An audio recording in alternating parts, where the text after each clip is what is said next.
Bismillahirrahmanirrahim. Assalamualaikum warahmatullahi wabarakatuh. Kita akan lanjutkan praktikum kimia organik kita. Kali ini kita akan belajar tentang isomer geometri.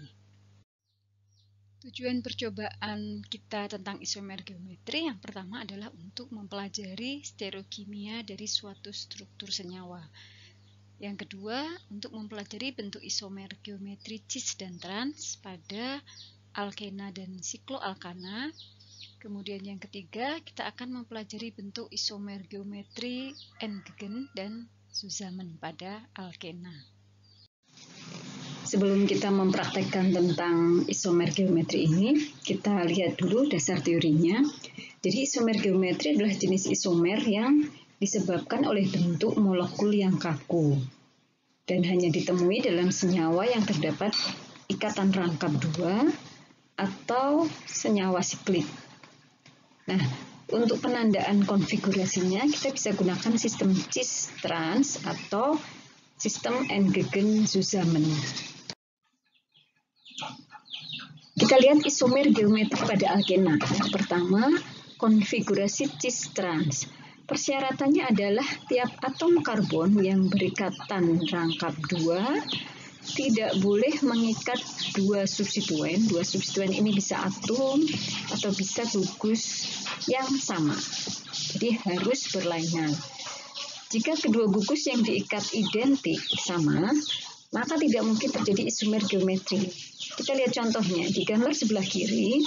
Ini dua atom C yang dihubungkan oleh ikatan rangkap. Atom C yang sebelah kiri mengikat dua atom yang sama, yaitu atom hidrogen. Maka walaupun atom C di sebelah kanan mengikat dua substituen yang berbeda, tetapi senyawa ini tidak mempunyai isomer geometri. Sedangkan pada senyawa yang kanan, atom C di kiri ikatan rangkap maupun di kanan, masing-masing mengikat substituen yang berbeda, sehingga senyawa ini punya isomer geometri. Bila gugus utama berada pada sisi yang sama antara kedua atom karbon yang berikatan rangkap, ini jadi gugus utama berada pada sisi yang sama, maka posisinya disebut cis. Sedang bila saling berseberangan disebut trans. Kita lihat pada gambar pertama, gambar yang kiri, ya. Jadi karena dua atom H ini atom berada pada posisi yang sama, gitu ya, antara kedua atom karbon yang berikatan. Ini kedua atom karbon yang berikatan, mereka berada di posisi yang sama, sama-sama di bawah kalau di gambar ini, ya, maka dia disebut cis 2 pentena. Di konfigurasinya cis.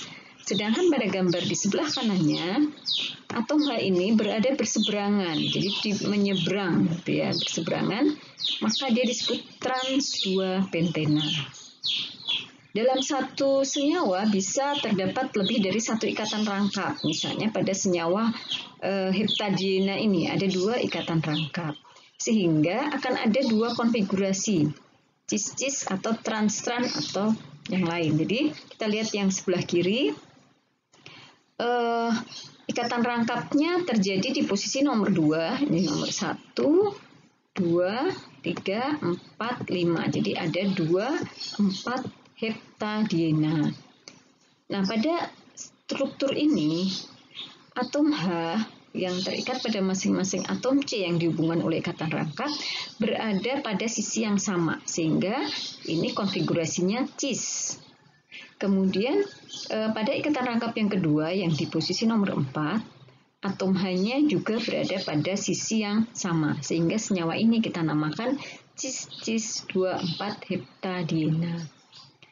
Pada senyawa yang kanan masih sama, senyawanya 24 heptadiena, tapi kalau kita lihat pada ikatan rangkap yang terikat pada atom C nomor 2, letak atom H-nya berseberangan. Jadi ini trans. Demikian juga pada ikatan rangkap yang di nomor 4, atom H-nya berseberangan. Sehingga ini namanya trans. Trans 2 heptadiena. Jadi nanti bisa cis-cis, bisa cis-trans, bisa trans-cis, bisa trans-trans heptadiena. kelemahan dari konfigurasi cis trans adalah penggunaannya terbatas untuk alkena disubstitusi. Alkena yang ada 2 substitusi, disubstitusi. Nah, jadi ini misalnya atom H yang sama, posisinya cis pada senyawa yang kanan, atom H yang sama, posisinya trans. Dan umumnya senyawa yang konfigurasinya trans itu lebih stabil daripada yang cis. Tetapi sistem penamaan konfigurasi cis trans ini tidak bisa kita gunakan kalau substituennya lebih dari 2. Jadi misalnya H ini substituen yang berbeda.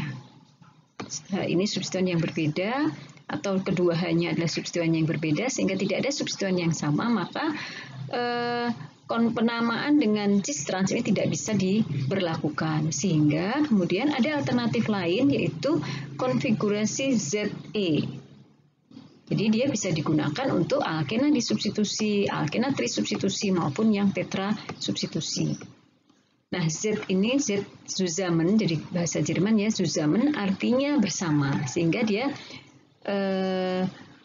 mirip dengan konfigurasi cis bersama, sedangkan E dari entgegen ini artinya berlawanan, sehingga dia mirip dengan yang trans. Hanya keuntungannya tadi bisa diberlakukan untuk senyawa tri dan tetra substitusi. Ini misalnya pada alkena trisubstitusi, ya, jadi hanya ada satu atom H yang tersisa karena yang lain sudah tersubstitusi. Kemudian bisa juga diaplikasikan pada alkena tetrasubstitusi. Nah, untuk penamaan dengan konfigurasi Z dan E ini, kita gunakan sistem prioritas. Jadi, kalau ini ikatan rangkapnya di sini, maka kita lihat atom atau substituen yang terikat pada atom C, kita beri prioritas 1 dan prioritas 2. Demikian juga pada atom C di sebelah kanan ada prioritas 1 dan prioritas 2. Nah, disebut entgegen atau berlawanan kalau letak prioritas 1 berseberangan atau tidak sebidang dengan prioritas 1 di sisi sebelah kanan dari ikatan rangkap. Sedangkan disebut zusammen atau tadi yang relevan dengan cis bila prioritas 1 sama-sama berada di bidang yang sama atau tidak berseberangan. Dan seperti halnya pada konfigurasi cis trans, konfigurasi entgegen lebih stabil daripada yang zusammen. Kita lihat bagaimana urutan prioritas berdasarkan aturan Direct Hand in Code and Prelog. Jika atom yang diikat oleh kedua atom C yang berikatan rangkap berbeda semua, maka atom dengan nomor atom lebih besar lebih berprioritas. Kita lihat pada struktur yang sebelah kiri, atom C di sebelah kiri ikatan rangkap ini mengikat H dan CH3. Maka prioritas yang lebih tinggi ada pada atom atau substituen metil. Sedangkan pada atom C yang sebelah kanan ikatan rangkap, dia mengikat etil dan klor, sehingga Cl ini merupakan prioritas yang lebih tinggi. Nah, dengan konfigurasi seperti ini, maka senyawa ini, karena letak prioritas satunya sebidang, maka senyawa ini konfigurasinya adalah Z atau zusammen. Pada struktur yang sebelah kanan, atom C yang terikat pada ikatan rangkap, yang sebelah kiri mengikat F yang prioritasnya lebih tinggi daripada H, kemudian yang sebelah kanan Cl prioritasnya lebih tinggi daripada etil, sehingga konfigurasi senyawa ini adalah entgegen atau berseberangan. Jika atom-atom yang terikat pada atom Q ikatan rangkap ini merupakan isotop, maka isotop dengan nomor massa yang lebih besar lebih berprioritas. Misalnya Cl35 dan Cl37, maka prioritas satunya ada pada Cl37. Jika kedua atom yang diikat identik, maka nomor atom dari atom berikutnya digunakan sebagai prioritas. Jika atom yang diikat selanjutnya juga identik, maka prioritas ditentukan oleh atom pada titik pertama di mana ditemukan perbedaan pada rantai senyawanya. Atom selanjutnya yang mengikat atom lebih berprioritas lebih diutamakan. Pada gambar struktur ini, karena atom C di sebelah kanan mengikat atom C lagi, atom yang sama, maka dilihat ikatan berikutnya.